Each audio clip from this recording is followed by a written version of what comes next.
তোমাৰ HSLC এক্সামৰ percentage কিমান আছিল? দীক্ষিতা সুধিছে আপোনাৰ জেফৰ নাম কি? ক'বলৈ গ'লে তেনেকুৱা একো ভাল নাই, মানে চব খেলে মই ভাল পাওঁ। ফ্ৰী ফায়াৰৰ পৰা ক্ৰিকেটৰ পৰা ফুটবলৰ পৰা চব ভাল পাওঁ মানে মই। তুমি বিয়া পাতিছা নেকি? মই আৰু বিয়া পাতা যেন লাগে নেকি?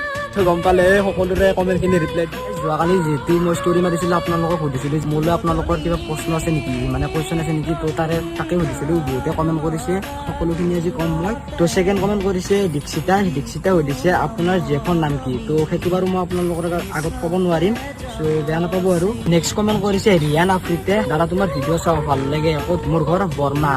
মোৰ ঘৰ হৈছে হাজোৰামদিয়াত, আপোনালোকক বহুতে হয়তো নাজানে, তো কৈ দিলোঁ। তো তাৰে পিছত কৈছে হোৱাইট মাফিয়া গেমিঙে, তো সুধিছে তোমাৰ ডেইলি ৰুটিনখন সুধিছে। মই ডেইলি ৰুটিন বাৰু মোৰ নাই, মই যেনেকৈ পাওঁ যি পাওঁ সেনেকৈ মানে ভিডিঅ' বনাওঁ। তো আপোনালোকৰ মাজত মই ভিডিঅ'বোৰ দি আছোঁ, আপোনালোকে মৰম দি আছে, তো এনেই ভাল লাগে আৰু। এবাউট অভিজিতে কৈছে তোমাৰ HSLC এক্সামৰ পাৰ্চেণ্টেজ কিমান আছিল? অনুৰাগ কিলাৰে কৈছে ভাই তই কি খেলি ভাল পোৱা? মই